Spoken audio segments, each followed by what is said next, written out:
تو اللہ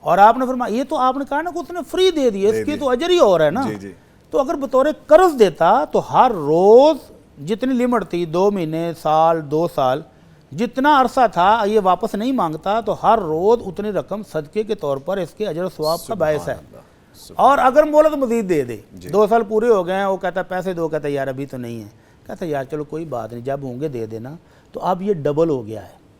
اب اس کو ہر روز جتنے پیسے دیے تھے ان کے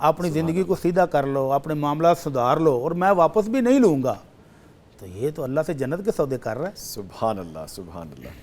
ٹھیک ہے سر, آگے ایک سوال ہے. عورت اپنے میکے میں ہے, شوہر نے اسے طلاق بھیج دی. اب سوال یہ ہے کہ طلاق کی عدت کتنی اور کب سے شروع ہوگی؟ تاریخ وصولی سے یا شوہر کے دستخط سے؟ عورت عدت کہاں گزارے گی؟ اس عدت کے دوران اس پر کیا پابندیاں عائد ہوں گی, اور کیا اس دوران وہ اپنی ڈیوٹی پر ملازمت جاری رکھ سکتی ہے؟ یہ ایک سوال ہے. جی, ایک سوال میں کچھ 4-5 سوال ہیں. پہلا سوال تو یہ ہے کہ یہ عدت کہاں گزارے گی. جی. تو اللہ رب العزت سورہ طلاق کے شروع میں مسلمانوں کو طلاق کے مسائل کی تربیت دیتے ہوئے فرماتے ہیں کہ اے نبی, مسلمان خواتین کو جب طلاق دو تو ان کی طلاق کو یاد بھی رکھو, شمار بھی کرو.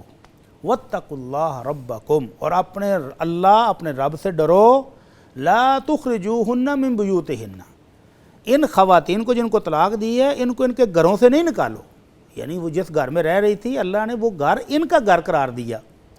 وَلَا يَخْرُجْنَ, اور نہ وہ خود نکلیں, نہ تم نکالو اور نہ وہ نکلیں. یہاں تو پہلے وہ میکے میں چلی گئی نا, لڑائی کی وجہ سے, ناراضگی کی وجہ سے, اور عموماً یہی ہوتا ہے کہ طلاق سے پہلے ہی جدائیاں ہو چکی ہوتی ہیں. لیکن اللہ کہتے ہیں کہ ان کو ادھر گھر میں رکھو. اگر اس خاتون کے لیے ممکن ہو تو یہ واپس اپنے سسرال جائے جس گھر میں رہ رہی تھی. اگرچہ خامد نے طلاق دے دی ہے, ابھی یہ اس گھر میں رہے, یہ اس کا حق ہے. وجہ کیا ہے کہ کٹھے رہیں گے تو صلح کی کوئی گنجائش نکلے گی, ایک دوسرے سے غصہ دور کریں گے, کوئی بات کریں گے تو صلح بھی ہو سکتی ہے. تو اگر دور دور بیٹھے ہو تو صلح کیسے ہوگی؟ تو یہ حکمت تھی کہ اسی گھر میں عدت گزارے گی. ٹھیک ہے, وہاں پہلی سے بات نکال نہیں سکتے. پہلی بات یہ ہو گئی. دوسری بات کہ عدت شروع کب سے ہونی ہے؟ جی. تو جب خامد نے طلاق دی ہے اس وقت سے شروع ہوگی. بائی مینز ریٹرن, لکھ کے جب بھیج دیا, لکھ کے دی ہے, سائن کر کے دی ہے, زبانی دی ہے, جس دن سے دی ہے اسی دن سے شروع ہوگی. یہ نہیں ہے کہ جب عورت کو پہنچی ہے, جب ریسیو کیا, 15 دن بعد, مہینے بعد پہنچی ہے, تو یہ مطلب نہیں, بلکہ جس دن اس نے دی ہے وہاں سے شروع ہوگی. ٹھیک ہے. ہے کتنی؟ جی. والمطلقات یتربصن بانفسہن ثلاثۃ قروء. اللہ تعالیٰ کہتے ہیں کہ جن عورتوں کو مینسز آتے ہیں, طلاق ہو جائے تو وہ 3 مینسز تک انتظار کریں. وہ 3 مینسز 2 ماہ میں آ جائیں, 1 ماہ میں آ جائیں, 3 ماہ میں آ جائیں, سال میں آئیں, مینسز 3 کا انتظار کرنا ہے. جب تک وہ پورے نہ ہوں اس کی عدت موجود ہے, اس کے اندر ان کی صلح ہو سکتی ہے. وَأُولَاتُ الْأَحْمَالِ أَجَلُهُنَّ أَن يَضَعْنَ حَمْلَهُنَّ, اور اگر عورت پریگننٹ ہو تو بچے کی ولادت تک اس کی عدت موجود ہے. بچہ ہفتے بعد پیدا ہو جائے یا دوسرے دن پیدا ہو جائے, عدت ختم. اور اگر 9 ماہ کے بعد, سال کے بعد پیدا ہوتا ہے تو عدت بھی اتنی ہی طویل ہو جائے گی. اس کے بعد کیا تھا, آخری سوال بھی اس میں شامل تھا. جی, پابندیاں کیا ہیں؟ پابندیاں کیا؟ ہمارے ہاں معاشرے میں یہ ہے کہ جس عورت کو طلاق ہوئی ہے یا جس کا خامد فوت ہو گیا ہے اس پر بے تحاشا پابندیاں ہیں. وہ میک اپ نہیں کر سکتی, وہ خوشیوں میں شریک نہیں ہو سکتی, وہ گھر سے باہر نہیں جا سکتی, جیسے اس میں بھی موجود ہے. تو یہ بات یاد رکھیں کہ یہ ساری پابندیاں اس عورت پر ہیں جس کا خامد فوت ہوا ہو. تو یہ فوتگی کی عدت میں پابندیاں ہیں. وہ خوشبو نہیں لگائے گی, میک اپ نہیں کرے گی, وہ گھر سے باہر بلا ضرورت نہیں جائے گی, وہ خوشیوں میں شریک نہیں ہوگی. جس کو طلاق ہوئی ہے اس پر کوئی پابندی نہیں ہے سوائے اس کے کہ وہ اس عدت کے دوران نئی شادی نہیں کرے گی. ٹھیک ہے. کسی اور جگہ جب تک عدت میں ہے شادی کے معاملات نہیں کرے گی, منگنی کے لیے کسی کو نہیں بلائے گی. اور یہ گھر سے باہر جائے, اپنی جاب کرتی ہے تو کرے, ٹیچنگ کرتی ہے تو کرے, ضروریات کے لیے جانا چاہتی ہے جائے, میک اپ کرتی ہے, نئے کپڑے پہنتی ہے, کوئی پابندی نہیں ہے سوائے ایک کے کہ شادی نہیں کرے گی, کیونکہ ابھی پہلا خامد اس کا نکاح میں باقی ہے. جی. جب تک عدت نہ گزر جائے. ٹھیک ہے. اگلا سوال ہے, رہنمائی فرمائیے کہ نماز میں زیادہ دعائیں کہاں کی جائیں, سجدے میں یا تشہد میں؟ سبحان اللہ۔ ہاؤ سویٹ ماشاءاللہ ماشاءاللہ، لگن بھی تو دیکھیں کتنی ہے ماشاءاللہ۔ اور معصومیت بھی دیکھیں کتنی ہے کہ میں ماشاءاللہ۔ کہاں دعا کروں، کون سی جگہ ہے؟ تو ان کے لیے جواب یہ ہے کہ نماز پوری کی پوری دعا ہے۔ سبحان اللہ۔ البتہ نبی رحمت صلی اللہ علیہ وسلم نے بھی رہنمائی فرمائی، فرمایا اقرب ما یکون العبد من ربہ وہو ساجد فاکثر الدعاء۔ آپ نے فرمایا بندہ اپنے رب کے سب سے قریب اس وقت ہوتا ہے جب سجدے میں ہوتا ہے، ناک رگڑ رہا ہوتا ہے کہ اللہ معاف فرما دے، تو فرمایا اس وقت زیادہ سے زیادہ دعائیں کرو۔ اور ایک روایت میں ہے کہ جب تم سجدے میں ہوتے ہو تو یہ قبولیت کا وقت ہے، فاجتہدوا فی الدعاء، تو اس وقت خوب دعائیں کرو، پوری محنت کے ساتھ دعائیں کرو، کیونکہ اب یہ قبولیت کا وقت بھی ہے اور اللہ کے ہاں یہ محبوب ترین جگہ بھی ہے، تو مانگو۔ البتہ تشہد میں جب آپ تحیات پڑھ لیتے ہیں، دروشی پڑھ لیتے ہیں، تو نبی کریم صلی اللہ علیہ وسلم نے 4 دعائیں کرنے کا تو حکم دیا ہے کہ اس وقت آپ قبر کے عذاب سے، جہنم کے عذاب سے، دنیا اور موت اور زندگی کے مختلف آزمائشوں سے اور فتنہ دجال سے پناہ مانگو۔ ان 4 چیزوں سے پناہ مانگنے کے بعد فرمایا اس کے بعد جو دعا تمہیں اچھی لگتی ہے، جو دعا تم کرنا چاہتے ہو کر لو، یہ بھی قبولیت کا وقت ہے۔ تو دونوں وقت سجدہ اور تشہد دونوں ہی قبولیت کے وقت ہیں، اور نبی کریم صلی اللہ علیہ وسلم ان دونوں مواقع پر کثرت سے دعائیں کرتے تھے۔ اور بھٹی صاحب البتہ جو قبولیت کا زیادہ وقت ہے وہ ہے سجدہ۔ اور بھٹی صاحب ضروری ہے کہ عربی میں ہی دعائیں کی جائیں؟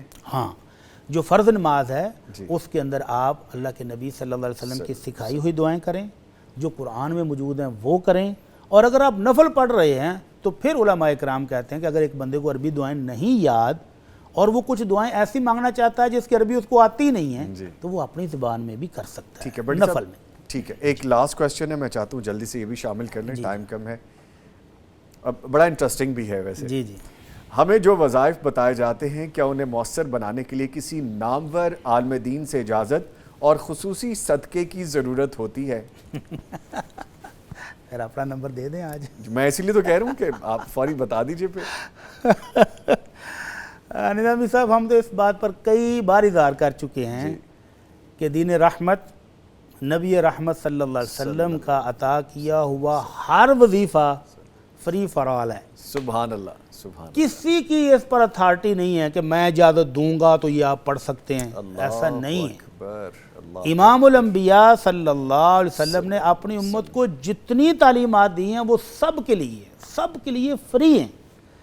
بلکہ انعام کیا ہے، میں نے آپ کو وظیفہ ایک بتایا، آپ نے عمل کرنا شروع کر دیا تو جتنا ثواب آپ کو مل رہا ہے اتنا بتانے والے کو بھی مل رہا ہے۔ سبحان اللہ، سبحان اللہ، یہی اس کا انعام ہے۔ سبحان اللہ۔ تو جتنے لوگ اس پر عمل کریں گے، لاکھوں کروڑوں کرتے ہیں تو بتانے والے کو لاکھوں کروڑوں کے برابر ثواب مل رہا ہے، اور کرنے والوں کو ثواب میں کوئی کمی نہیں آ رہی کہ آدھا آپ کو ملے گا آدھا اس کو ملے گا، نہیں، کرنے والے کو پورا ہی مل رہا ہے، اور اللہ اپنی رحمت سے بتانے والے کو بھی دے رہا ہے، یہ انعام ہے۔ اللہ اکبر۔ تو یہ جو اتھارٹی ہمارے ہاں عموماً بتائی جاتی ہے نا، جی آپ یہ وظیفہ شیخ کی اجازت کے بغیر نہ کریں، تو وہ ایک بزنس ہے، اور سر صدقہ؟ وہ سارا بزنس ہے نا۔ اللہ اکبر۔ کہ وہ ڈراوا دیتے ہیں کہ اگر آپ نے یہ وظیفہ شیخ کی اجازت کے بغیر کیا الٹ پڑ سکتا ہے، آپ کا نقصان ہو سکتا ہے، اللہ اکبر۔ آپ کو جن چمڑ جائیں گے، اللہ اکبر۔ اور اگر شیخ کی اجازت ہوگی، کچھ فیس ان کو دی، کچھ صدقہ کیا، تو پھر جب آپ کو وہ وظیفہ الٹ پڑنے لگا تو پیچھے شیخ سنبھالنے کے لیے موجود ہے۔ اللہ اکبر۔ تو بھائی آپ ایسے من گڑت وظائف کرتے ہی کیوں ہیں جن کے لیے اتنے پاپڑ بیلنے پڑیں؟ اللہ اکبر۔ وہ کون سی ضرورت ہے، کون سی چیز ہے جو امام الانبیاء صلی اللہ علیہ وسلم کے بتائے ہوئے وظائف میں موجود نہیں ہے، اور وہ ہیں بھی فری؟ تو اس لیے وہ وظائف کریں جو مسنون ہیں، اور جس میں وہ شیخ کی اجازت کی ضرورت پڑ جائے وہ ویسے چھوڑ دیں۔ ابھی کل مجھے ایک دوست نے دعا بھیجی، جی، بڑا وہ مسجع کلام جیسے شاعرانہ کلام ہوتا ہے نا، عربی میں لکھی ہوئی تھی، تو وہ اس نے بھیجی، استاد جی اس کا ترجمہ کر دیں۔ میں نے کہا بھائی اس سے اعلیٰ افضل ترین کروڑہ درجے سے افضل دعا جب موجود ہے، یا حی یا قیوم برحمتک استغیث، اے زندہ و جاوید ہستی تیری رحمت کا محتاج ہوں، تو باقی رہ کیا گیا ہے بھائی؟ اپنے آپ کو اس کے حوالے کرو، وہ جانتا ہے، اس کو پتہ ہے، اس کے پاس وسائل ہیں، اس کے پاس خزانے ہیں، کیا دینا ہے، کتنا اور کب، اس کو سب پتہ ہے، اپنے آپ کو اس کے حوالے کر کے بے فکر ہو جاؤ۔ تو یہ من گھڑت وظائف سے جان ہی چھڑاؤ۔ لے جی، بڑی فروٹفل یہ سیٹنگ رہی اور سیشن بڑا اچھا رہا۔ میں اس کے ساتھ ہی اپنے دونوں معزز مہمانوں کا شکریہ ادا کروں گا۔ قاری عثمان یوسف صاحب، سر آپ تشریف لائے، بہت شکریہ آپ کے آنے کا۔ ان کے ساتھ مفتی مولانا محمد اجمل بھٹی صاحب، سر آپ بھی تشریف لائے، آپ کے بھی آنے کا بہت شکریہ۔ نہیں جی، میں جاتے جاتے جو پیغام آپ کو دوں گا نا وہ یہ ہے کہ جب اللہ رب العزت نے اور نبی مکرم صلی اللہ علیہ وآلہ وسلم نے کر کے بتا دیا ہے، کہہ دیا ہے، ہمیں یہ پیغام پہنچ چکا ہے، قرآن کریم میں یہ لکھا ہوا ہے، جس کو ہم پڑھیں گے وہ سب کے لیے ہے، وہ سب کے لیے ہے۔ آئی ریپیٹ دس، وہ سب کے لیے، کوئی اجازت، کوئی صدقہ اس طرح کے معاملات اور اس طرح کے رانگ نمبر والے چکروں میں مت پڑیں۔ اللہ کی کتاب کو، اللہ کی رسی کو مضبوطی سے تھامیں اور خود سے عمل کریں، پھر آپ کو پتہ چلے گا کہ ہم کہاں پہ لیگ کر رہے تھے۔ ملتے ہیں ایک چھوٹے سے بریک کے بعد، ہمارے ساتھ رہیے گا۔